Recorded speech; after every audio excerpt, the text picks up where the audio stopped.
Many scholars have compared the Bronze Age world to our world because our world is also one that is heavily globalized, and it seems like it's on the verge of collapse. So why is it that this sort of like globalized world in which many countries are getting very wealthy, why do they collapse all of a sudden? Okay? And the argument I will make to you today is it has to do with the nature of capital. Okay? So what I will show you is that this is a proto-capitalistic system. And what we know about proto-capitalism is that it allows for rapid growth, but then it also allows for rapid collapse. Okay? So let's go over the idea of capital. What is capital? Okay, so capital has three major characteristics, okay? The first is that it is universal. Universal just means that everyone wants it. Everyone in the world believes it has value. Okay? That's number one. Number two is that it is a store of value. And what this means is that you're able to take wealth and store it inside this commodity. Okay? And the third thing about capital that's very important is its mobility. Okay? Mobility. Meaning I can take this thing and then transport to somewhere else at little or no cost. If it has these three characteristics, then it is capital. Okay? And throughout human history, there have been different types of capital. So let's look over some examples. So one example is grain, right? Just food. Grain is sort of universal because everyone wants to eat, but not everyone thinks it's valuable. Okay? And it's hard to store value in grain because it could decompose easily.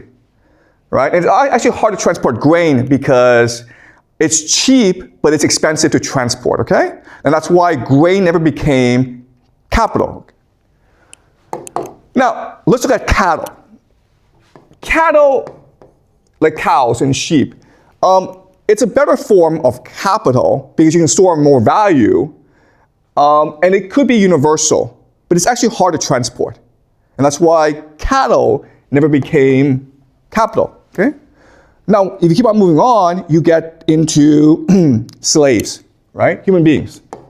And so you can have women slaves, sex slaves, you can also have man labor, okay? And this is a better form of capital because it's sort of universal, okay? You can store value in it, but the value is uncertain or unstable. And it's mobile, okay? So slaves became an economy, but this is a very basic economy. Then you develop bronze, okay? And bronze now is extremely valuable, okay? Everyone wants it. So it's universal. You can store a lot of value in it because it's hard to make, and now you can move it around, okay? So in other words, bronze became the first real universal currency in the world. And this allowed for rapid globalization in the world. So think of the equivalent of bronze today is, of course, the US dollar, right? The US dollar is universal. Everyone wants it. It's a store of value, and it's mobile as well. And so it's a US dollar which allows for the rapid growth of capitalism around the world, okay? Now, let's discuss how capital works. All right, so what we know is that we humans are actually composed of two natures. We are composed of an altruistic nature, and we are composed of a utilitarian nature, okay? Altruistic just means that you care about human relationships. You want to be nice to people because you want to be their friends, they're part of your family, okay? Utilitarian just means that you don't care about others, you just care about the goal, the profit, money, power, okay? And we're composed of both sides.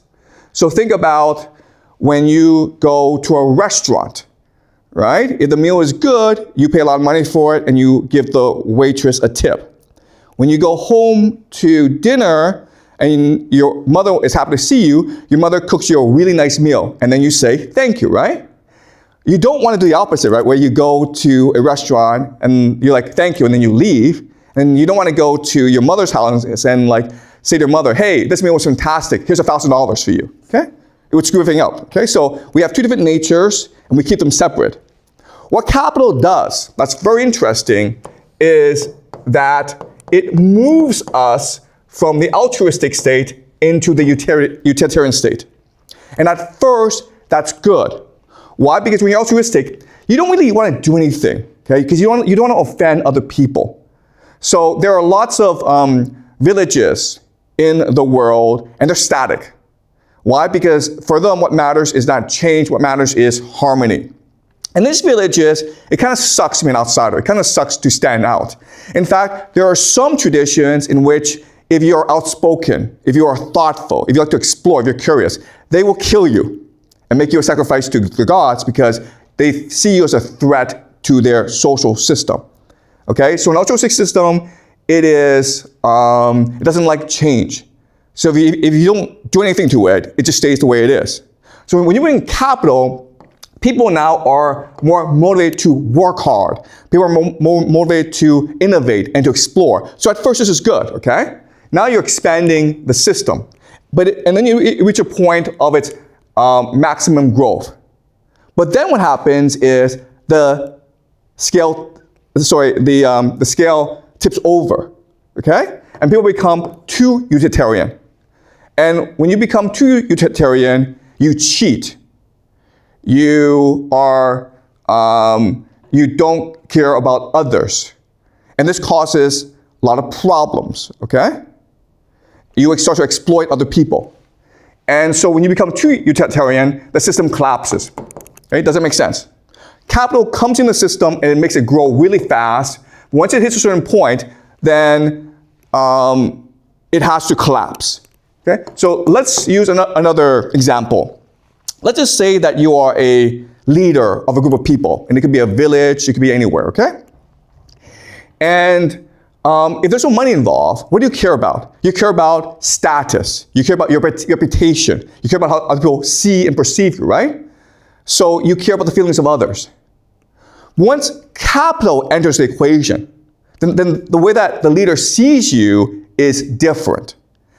The leader sees you as a commodity to be exploited. Okay? The leader is now like, how much money can I make money off you? Not only that, but the leader, okay? The leader will do what? The leader will align with other leaders, and they will become a cartel, okay, or an elite. And they will together exploit people, okay? But not only that, but they will expand and look for new areas to conquer, okay? Because all they care about now is money, how to expand the capital. But once the capital expands too far, then what happens is only a few people have all the capital. And the people down below, they're enslaved, they're exploited, and they want to destroy the system. They become indifferent. If you force them, they will revolt against you. So the system must collapse, okay? So the argument I'm trying to make to you is, this is just the way capital works, and there's nothing you can do about it. Okay, that's why the Bronze Age grew, but that's also why the Bronze Age collapsed. And that's why our world grew, but this is also why our world will collapse as well, okay? That's the argument I'm making to you today. Any questions before we go to the PPT? Is this clear to you guys? All right, let's go to the PPT. All right, so this is a map that shows you the world of the Bronze Age. And as we discussed, these are the four major civilizations, right? China, Indus Valley, Mesopotamia, and Egypt, okay? And they now, because they're at war, they have an insatiable need for bronze. And bronze needs tin. Where's tin located? Tin is located where the stars are, okay? And you can see they're scattered over the place. So what they're going to do now is they're going to build trade routes into these tin places. that allow them to extract the tin to create bronze armor, okay? But when they do so, they also create new civilizations and new cities until you get a completely globalized world. So this is China, and as you can see, they're always at war, and so they need weapons, okay? This is pottery, bronze pottery from China during the Jiang dynasty, during the Bronze Age. All right, so how do we know that it's a completely globalized world? Because over the past 200 years, we've discovered shipwrecks. Okay, so we've discovered ships that were transporting goods during the Bronze Age. And so when you dig up these ships and you analyze where the products are from, you're able to rebuild the trade networks, okay? And that's why we know about the Bronze Age. Okay, so what's gonna happen is this. The green is the copper sources, okay? And as you can see, there's a lot of copper sources. The problem is the tin sources are spread out. So in order to create bronze, you need to constantly expand your trade networks outside, okay? And as you can see, what's happening is that the expansion keeps on going until it encompasses the entire world. So the dark brown is the earliest trade routes, and then the pink are the later trade routes. But as you can see, it's always expanding outwards in order to facilitate more and more trade. And what's really important for us to understand is the entire world is encompassed, okay? So this is Britain, this is Ireland, this is Scandinavia. Okay, this is important because if you study history, it's the British Isles, Scandinavia aren't often discussed during in the Bronze Age, but recent research has shown us that it's all interconnected, okay? Okay, so as I mentioned, these are trade networks, okay? And these gray spots are areas that are major nodes in the trade network. They come about because of trade. The red are the major consumption areas, okay? So the gray are areas that are being created in order to better facilitate trade. And eventually, you reach a point when it's completely globalized, when every source of copper and tin has been discovered, and there's a massive trade network built around each area, okay? All right, but again, as we know, even though this area is extremely globalized, extremely wealthy, only in about 50 years, it completely collapses, okay? And we know because of the Egyptian records, okay? The Egyptians write about the coming of the sea peoples. And so if you just watch the arrows, okay? This is the movement of the sea peoples. These are refugees fleeing famine. And what do? Well, they team up with pirates.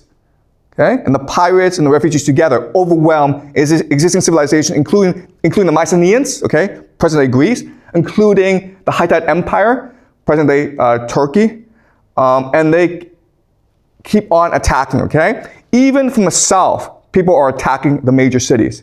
This is a world in complete collapse. Okay? This is another map showing the invasions, okay? These again are the sea peoples. These are just economic migrants. These are refugees. Similar to what's happening today, where if you're following the news in Europe, you've got all these Middle Eastern refugees coming into Europe, overwhelming their economic systems. So this is a trend that we can expect to continue for a very long time, okay? All right, the sea peoples are just a mix of different people. We've tried to identify where they come from, who they are.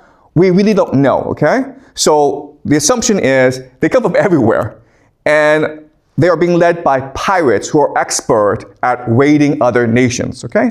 And this is a painting from Egypt.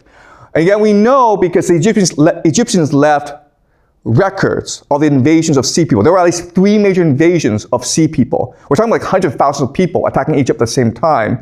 And Egypt had to expend tremendous resources to repel these invasions, but it ultimately left Egypt bankrupt, okay? This is Eric Klein. He's an anthropologist at the University of Washington. He wrote a book called 1177, okay? And he lists the reasons why the Bronze Age collapse happened. And he says it was a perfect storm of crises, including climate change, which led to drought, which led to famine. There were also earthquakes. We're able to do analysis and discover that there were major earthquakes during this time. There were revolutions, there were civil wars, there was a migration crisis, okay? So it's a perfect storm of crises. But what I want to show you today is it all has to do with the nature of capital, okay? This is a proto-capitalistic system. All right, so my argument to you today is, yes, the Bronze Age collapsed because of a perfect storm of crises, that's what we know, but I want to extend this and say it has to do with the fact that it was a proto-capitalistic system, and so capital drives you to prosperity, but then it will also drive you to crisis, okay? That's the argument I will make to you today, all right? And we've seen this before. So this is the world right before World War I. As you can see, it was heavily, heavily globalized, okay?